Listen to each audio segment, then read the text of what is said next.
made me put this in for literally no reason, but if you scan the QR code that's gonna come up next, that will bring up that picture of my dog, and I'm gonna just need everyone to look at that instead of at me. Okay. 'Cause, yeah, so, as I mentioned on day one, I am an introvert through and through. Like, when COVID first happened and social distancing became all the rage, like I was so good at it already.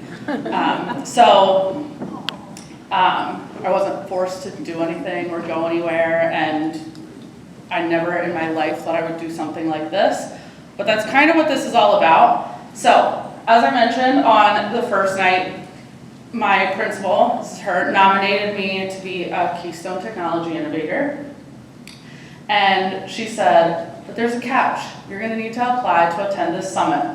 And I thought to myself, I can be a wallflower, and I've gone to conferences before. I can just sit there and soak in information, and it would be fine. It would be easy, right?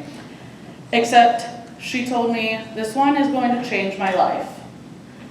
And I was like, okay, calm down, it's PD in the summer, I'm gonna be eating cafeteria food for a week, I'm sleeping in a twin-size bed, away from the comfort of my home, and again, my introverted self just grew more anxious as the day grew closer. So finally, I packed my car, I kissed my dog goodbye, and I made the short drive here. And when I pulled into Ship's campus, I parked, I got out of my car, and I immediately got told to get back in my car so they can grab all of my stuff, put it on eBay, and make some money. So I considered just driving home from there. I was very nervous. So, but my principal told me it'll be a life-changing experience, and she had never steered me wrong before. So now I know that she was absolutely correct. The Brie that walked on campus, July 23rd, 2019, and the Brie that walked off campus 4 days later were two completely different people. KTI and PAECT truly made my teaching and my life completely different. And it all comes back to those 4 pillars. So, the first pillar is connect. As I mentioned a time or two, pre-KTI, I was happy to be a wallflower at conferences. Since KTI, I've made connections all around Pennsylvania and beyond. I made friendships that are going to last forever, and I know that I have all of these purple people in my corner. Perfect. I made a stronger connection with my principal, and in turn, the principals that came after her. I connected more with myself because I realized that there was nothing wrong with being an introvert, because I can often pick up on more and form stronger and deeper connections as a quiet observer and a close listener. The second pillar is develop. Now, I've always been an introvert from the time I was little, so we'll start there. I dressed like this every year for Halloween, or something very similar. I wanted to be in a box. I was safe, I was pretty much left alone. So if it was a box, I was it. Christmas presents, birthday presents, a refrigerator, a washing machine, even an aquarium one year. And I feel like I've developed a lot over the past 4 years by attending KTI. I went from an easily forgettable attendee to a lead learner, to a PAECT presenter, a P&C presenter, to whatever this is. I don't know. And I actually volunteered to do this. I wasn't forced to do it. And developing doesn't just stop because you leave campus or don't have like-minded people right across the table from you. It's not immediate, and sometimes you don't even feel like you're growing. But you'll look back one day, and the you that was before KTI is completely different than the you today. And you'll realize that you really have developed.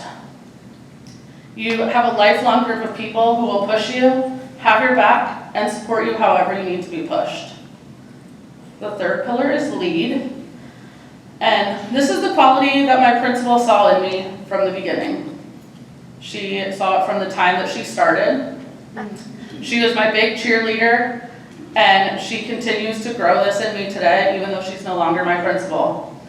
She told me that I needed to lead, and I needed to learn to do this from where I was at because I'm not the person to be an administrator ever. So as soon as I got back from KTI, she and I had a meeting where we chatted about Summit, and she had asked me to come up with something to share with our staff for back to school in-service. And I didn't develop much overnight, so I thought, what can I do? Right, don't really have to talk to everyone on my staff. So goose chase it was. I got to make a staff goose chase that involved all of the boring back to school forums and all of that stuff. So it also included a lot of fun team building activities and collaboration. And this was the first glimpse that I had at being a leader in my building, and I was actually excited. Since that time, I've helped to lead by developing virtual curriculum, piloting new programs, facilitating professional development, being a mentor to new teachers, hosting student teachers, and trying to dip my toes into as much as I can so that I can get as much new experience as I can. And I even got featured as an inspiring teacher in our local paper for innovating and creating unique experiences for my students. And I kept the same classroom role that I had when I started and when I came to KTI. Because again, I wanted to be a leader without having to leave the classroom. And finally, we have advocate. So as you may remember, this was my pillar. So introverts don't usually advocate very much or very loudly. So this is probably a shock to pretty many people. In fact, when I get my order wrong at a restaurant, I would rather just eat it than complain or make them take it back. So the advocate pillar has helped me to find my voice. It's helped me understand that advocating isn't always doing public speaking and networking. It's focusing on finding causes you're passionate about. It's focusing on your strengths, and it's about finding your extroverted friends who will do that public speaking for you. And it's about leveraging technology like social media to make your voice heard while reaching a broader audience. And also, my favorite part, using my listening skills to understand the needs and concerns of those around me and finding ways to advocate for them. And also, it's about advocating for myself by practicing self-care. For me, that'll be sitting in a silent, dark room for about 3 days. And it took someone advocating for me to learn the importance of advocating for others, because you just never know whose life you're going to change when you're in their corner and helping them to find their voice.